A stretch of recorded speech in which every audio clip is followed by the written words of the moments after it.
The United States government has resumed full operations. Following the historic shutdown that paralyzed federal agencies for weeks, President Donald Trump signed the bipartisan funding bill, officially ending the impasse and allowing critical services to restart.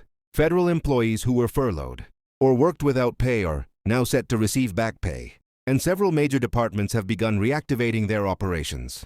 The agreement includes temporary funding through the end of January, ensuring continued support for key government functions, including Veterans Affairs, Agriculture, and the FDA. The bill also guarantees retroactive pay for employees who endured the shutdown, as well as protections against layoffs until the new funding period ends. The House approved the deal with a close vote, and the President signed it promptly in front of reporters at the Oval Office. One major focus of the agreement is the Supplemental Nutrition Assistance Program, SNAP, which provides food aid to millions of low-income Americans.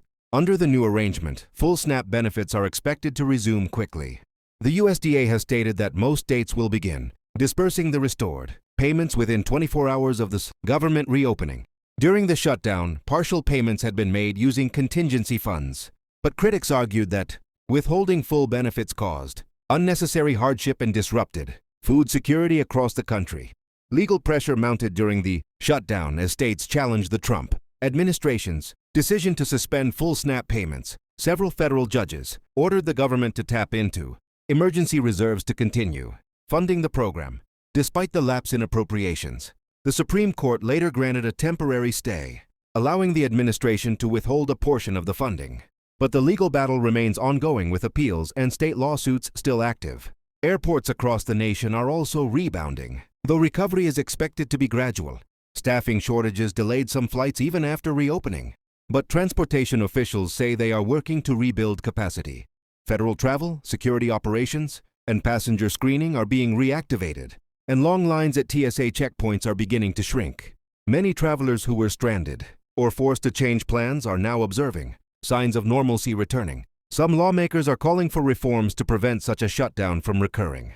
Key legislators have proposed automatic funding mechanisms in future bills to avoid brinkmanship, pointing to the economic disruption and human cost caused by the recent crisis. The president, in response, publicly stated that he expects Congress to act responsibly moving forward, warning that failure to do so could bring more shutdowns, but also saying he's prepared to make tough decisions. Financial markets reacted positively to the resolution. Investor sentiment improved immediately following the signing, with stock indices rising as confidence returned. Economists, however, caution that long-term recovery will depend on stable fiscal policy and sustained government operations, not just short-term reopening. The shutdown exposed deep partisan divides. While some Republicans praised the compromise, criticizing Democrats for demanding too much, Democratic leaders argued that more progressive priorities were sidelined.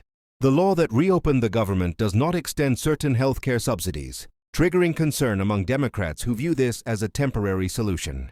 As federal workers return to offices, social safety net programs restart, and airports resume full operations, America appears to be turning a corner. But the political tensions that triggered the shutdown remain, and watchers across the Capitol are bracing for another budget struggle when the current funding expires.